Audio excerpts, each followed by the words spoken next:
Payg'ambar alayhissalom Madinadan Makkaga kirib kelayotgan vaqtlarida tuyani tepasida Ka'baga, Makkaga bo'ynilarini egib kirib kelgan ekanlar. Biror o'rinda "man g'alaba qildim" degan so'z, kalima qalblaridan o'tmagan. Shunda oyat nozil bo'ldi, sura. Bismillah, iza jaa nasrullohi. Har vaqtki sizga nusrat, g'alaba berilganda. Ya'ni fath berilganda, fath ochildi sizga, yo'llar ochildi. Varoitannasa, ko'rasiz odamlarda. Varo degani royadan murod ko'rishlik. Varoitannasa, nas odamlar, annos odamlar bo'ladi.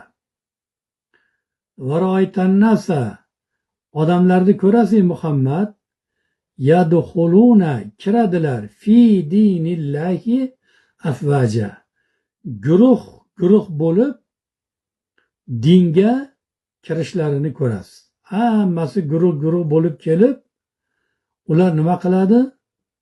Iymon keltiradi. Iymon. Guruh guruh bo'lib iymonga kelishadi. Shunda siz nima qilasiz?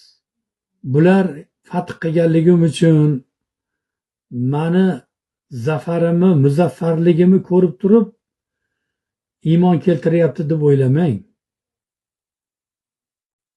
Tasabbih, Robbingizni tasbih aytib poklang. Subhanalloh deng.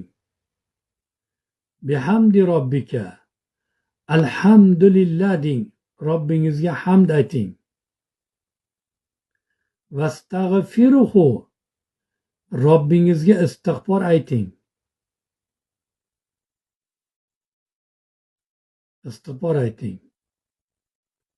Innahu kana tawwaba, va siz tavba qilguvchilardan bo'ling.